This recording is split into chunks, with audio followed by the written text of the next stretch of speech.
Our favorite silver investors are about to get risked again in 2026. Look at this. This is the prediction and what Wall Street expects. You're not going to read this on the public media headlines. Don't ask me why. So silver prices could crash dramatically in 2026 due to the fragile, over-leveraged market structure. Google to see what this even means, because I assume most people don't even get it.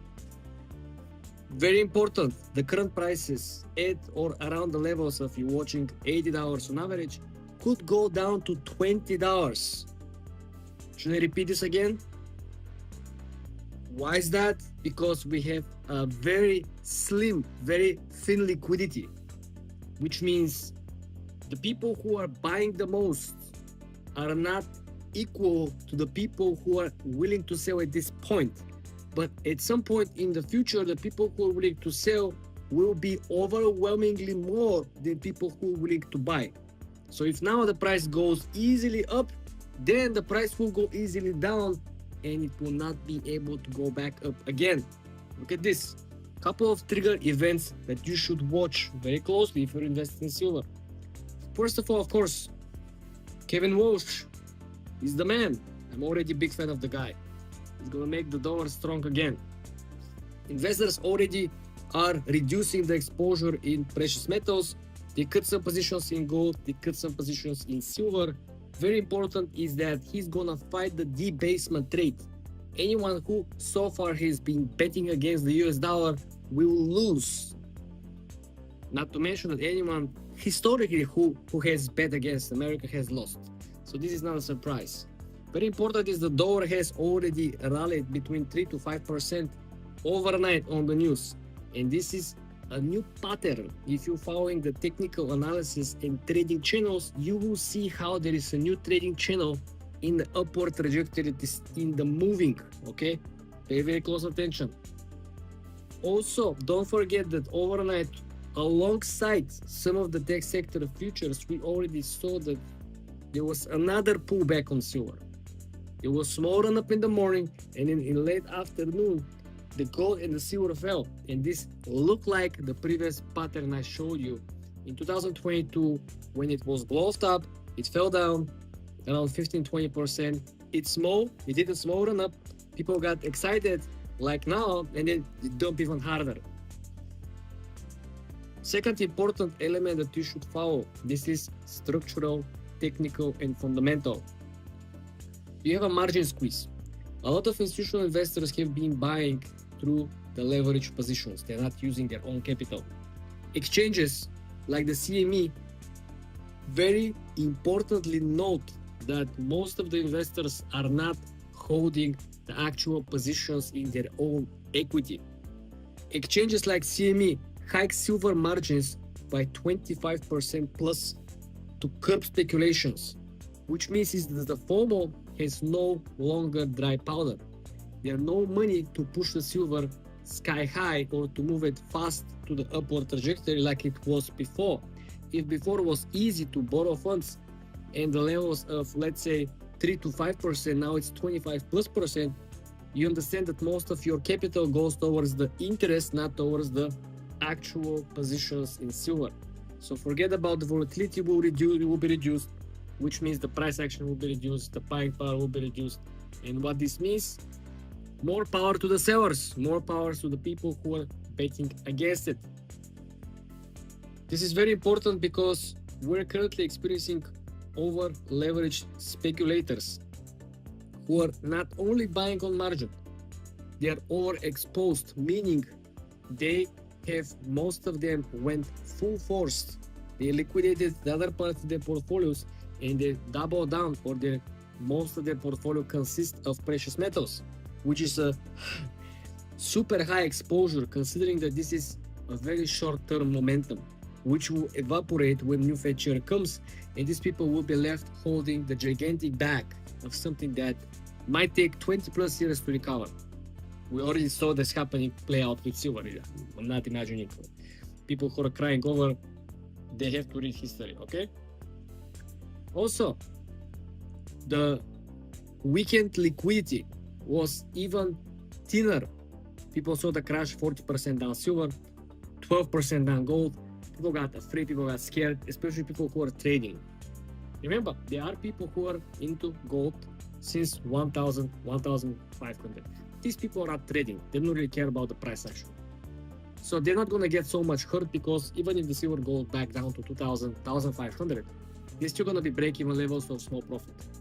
The people who are going to lose the most money, and most likely there's the people who are coming in the comment section in these videos crying over broke people. I don't know how broke people got even confidence to comment on anything.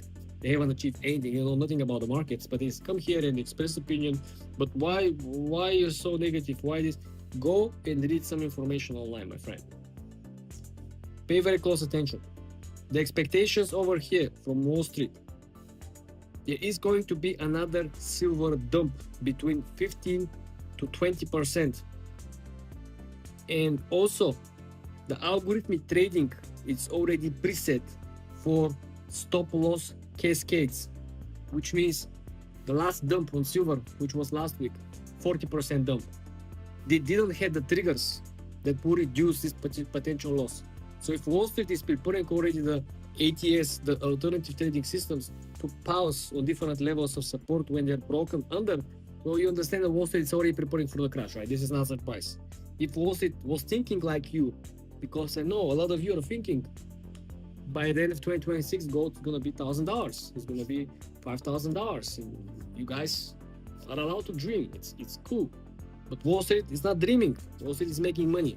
And it's preparing for the next move, which obviously they expect 15 to 20% dump. And this very likely will happen throughout the opening of the market hours. It will not be pre or after, simply because they need another catalyst coming from the macroeconomic reports. Remember, next month in March, we have the Fed meeting. The decision will be epic. So let's move to the last structural element, which will be liquidity panic, which I already kind of briefly touched on.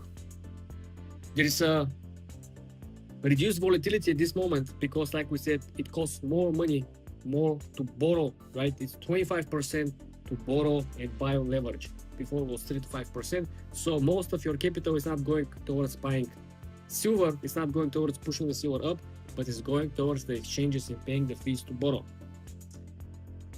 So at this particular rates, you will see that the support levels of 60, then 70, then 50, then 40 will be reduced to the downside.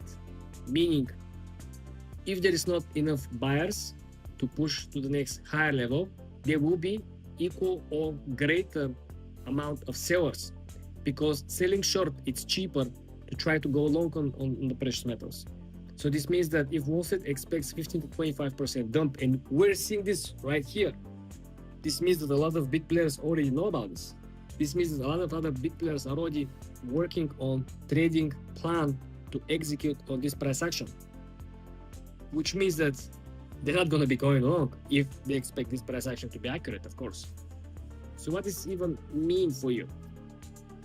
This means that there will be a weak buying power, which will not be able to resist on the selling pressure, which will be very easy to push the silver prices lower. How low? I don't know. 60, 50, 55 if we see even greater selling sentiment. Because remember, most of these people who are very, very heavily invested, they're invested in the physical silver. They're not invested in the paper. And the price of the physical silver and the paper silver are not the same. And the volatility of the physical and the paper is not the same. What this means? This means that the people who are actually exposed to the biggest risk of losing a lot of money very, very fast are people who are trading the paper, not holding the physical silver.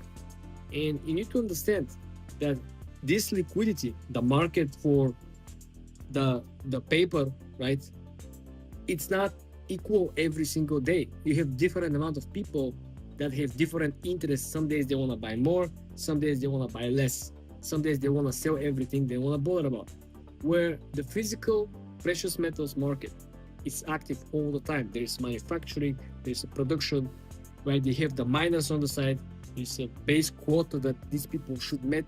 And sometimes when the prices are too low they close shop, they don't mind, because they're going to operate on loss, right? So there's a completely different movement, momentum, and fundamental value on the physical market.